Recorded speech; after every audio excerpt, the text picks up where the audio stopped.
আমি জানি তুমি আর্টসে পড়তেছো এবং আমি জানি তুমি বেশ কয়েক মাস যাবৎ বইটাই খুলেও দেখো নাই।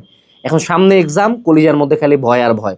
বইটই দেখলে ভয় লাগতেছে যে এতগুলা পড়া, পরীক্ষা হলে কোনটা আসবে, কোনটা বাদ দিয়ে কোনটা মুখস্থ করবা, কোনটা ছাড়বা। এবং অনলাইনে অফলাইনে ওরকম টিচারও পাচ্ছ না। তোমার সবগুলা সমস্যার সমাধান আছে আমার হাতে। এখানে দেখো, আমরা তোমাদের প্রত্যেকটা সাবজেক্টের সাজেশন বানাইছি, ঠিক আছে? তুমি একটা সাবজেক্টের একটা চ্যাপ্টার নিবা, ওখানে 3 ধাপের টপিক দেওয়া আছে। বোর্ডে পাস করার জন্য কতটুকু পড়বা, প্লাস পাওয়ার জন্য কী কী পড়বা, এবং ওখানে ওই বোর্ড থেকে কয়টা করে কোশ্চেন আসছে এরকম তো সাজেশন আছে প্রত্যেকটা সাবজেক্টের একটা বইয়ের মধ্যে।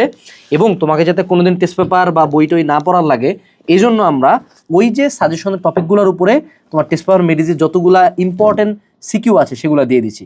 এখন তোমার চিন্তা করো যে তুমি শুধু টার্গেট করবা যে এই বইয়ের যে কটা টপিক আছে সে কটা টপিক এবং এই সলিউশনের যে অ্যান্সারগুলো এগুলো পড়ে যাবা।